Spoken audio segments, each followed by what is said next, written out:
entre les deux pôles du monde islamique, qui sont l'Orient et le Maroc. Il existe une différence de perspective et de perception. Ces deux mondes portent des regards tout à fait contraires l'un de l'autre. Une différence entre un attachement romantique et idéaliste vis-à-vis de l'Orient chez les Marocains d'une part, et une attitude politique, pragmatique et utilitaire chez l'Orient d'autre part. Une différence radicale d'optique entre le centre et la marge, le corps et l'accessoire, la résidence principale et l'annexe, l'original et le survenu, du seigneur au vassal. Tandis que le Maroc voit en eux sa plus grande famille, son environnement naturel, sa mère attentionnée, sa maison d'origine à laquelle il se rattache par l'histoire, le destin, le sang et les racines. Son arbre généalogique, son parapluie, tandis qu'il se considère comme un membre à part entière, de cette grande nation. Il le voit comme un enfant adoptif, qui s'occupe des besognes indésirables et compliquées en cas de besoin. Un sans-famille auquel on jette une aumône d'appartenance.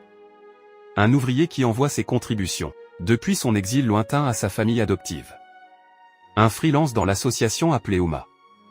Une sentinelle qui garde les frontières, et leur donne accès sur l'Atlantique. Un orphelin en manque d'affection, qui doit payer son asile spirituel et historique au maître oriental, et que une obligation naturelle contraint à rendre des services, et mettre ses prestations au bénéfice de ce seigneur du château islamique. Ce centre de la Oumma s'était érigé en critère de l'islamité du Maroc annexé et secondaire. L'islamité du Maroc se mesure à sa loyauté envers l'Orient. Cette loyauté qu'il doit prouver tout le temps et sans relâche. Lorsque les Ottomans musulmans ont tenté d'envahir le Maroc musulman, il ne s'agissait pas de deux factions de musulmans qui veulent entrer en guerre, mais du califat musulman qui veut punir la périphérie rebelle. C'était eux l'islam et nous les traîtres apostats. Et bien que l'islam est une religion qui interdit aux frères d'usurper le bien de son propre frère, quoiqu'ils partagent le même sang, la même origine. Cet Orient s'est emparé, au nom de l'islam, de notre patrimoine, notre culture et notre civilisation. L'abeille marocaine devait amener la nourriture à la reine de l'Orient, en contrepartie d'un abri dans la ruche de la Oumma. Et au nom de l'union religieuse, ils se sont attribués les œuvres de nos ancêtres partout dans le monde. L'Orient traite le Maroc comme une pupille qui n'atteint jamais la majorité, et se donne le droit d'exploiter ses biens tout naturellement et légalement. La culture marocaine devient l'habit de tous les nus de civilisation au nom de l'islam, comme si l'islam est une kolkhoz soviétique où la communauté s'empare de l'effort de l'individu, et où le Maroc est l'unique stakhanoviste qui bosse bénévolement pour les autres. Ou une galerie ouverte où chaque artiste signe ses propres toiles, à l'exception du Maroc dont l'œuvre est de droit commun. Il s'approprie notre culture au nom de l'islam, l'arabité, l'Andalousie, le Maghreb islamique et autres appellations insidieuses et fausses. Mais le maître oriental, lui, est exonéré de tout partage ou communion. Car depuis l'aube de l'islam on a vu chaque composante défendre ses propres intérêts, au détriment de l'appartenance globale. Les Omeyyades, les Abbassides, les Ottomans, les Fatimides, les Sassanides etc., toutes des dénominations à portée tribale, ethnique, régionale, sectaire, et sans que ça pose problème. Mais quand il s'agit de civilisation marocaine, ou mauresque, ça ne passe pas. Au moment où tu parles de civilisation marocaine on te traite de renégat, de parjure, de mécréant traître à la Oumma. Le Marocain doit voir son identité se diluer dans les veines de la Oumma, parce qu'il n'est qu'un affilié tardif. Tandis que l'oriental, propriétaire de la maison, a le droit de préserver sa touche, son empreinte, son appartenance locale et son héritage.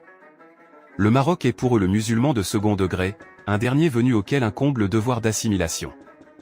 L'islam, comme toute religion, fait l'union dans la conviction et la doctrine, mais n'opère pas un nivellement culturel et une standardisation civilisationnelle. La civilisation est le fruit du génie et non pas de la foi. Le talent est une question de gène, pas de conviction. C'est la religion qui est la même, mais le talent et la créativité diffèrent d'un musulman à un autre.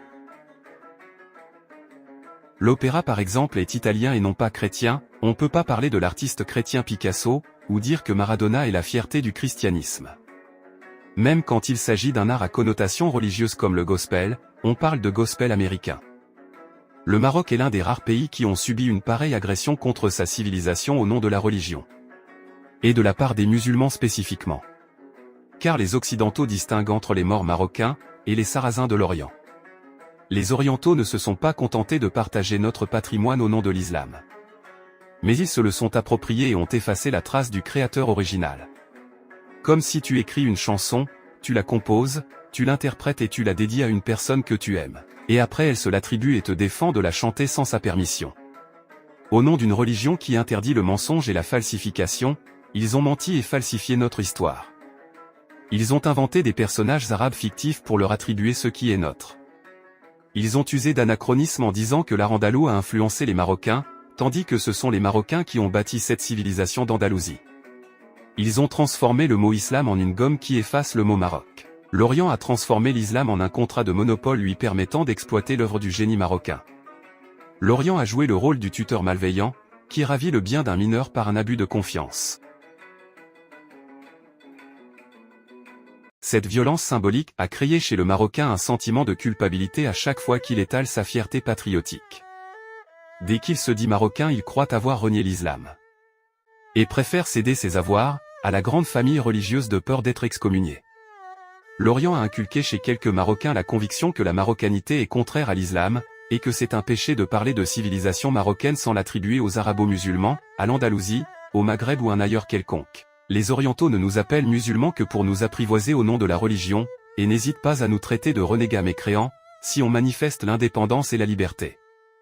Ils ne t'approuvent dans leur famille que pour exercer sur toi la tutelle, et si tu affiches ta personnalité, les préjugés de traiter avec l'Occident, de perversion et d'éloignement d'Allah sont toujours prêts. En t'appelant frère, ils se donnent un prétexte pour t'imposer des comportements. L'islam et la Oumma deviennent des moyens de surenchère, des appartenances telles des jougs avec lesquels les maîtres du temple te gardent dans leur giron. Ils ne disent « nous » que pour t'empêcher de dire « moi », pour t'interdire de les devancer. L'appartenance commune n'est qu'un moyen qui leur permet de cacher leur jalousie vis-à-vis de ton unicité. Un cheikh marocain avait si bien décrit cette relation par ces mots. Si tu dis aux musulmans de l'Orient que l'islam est un jardin sublime, extraordinaire, où abonde l'eau douce, la verdure, l'ombre et tous les délices, il te dira oui, mais ce jardin est à moi.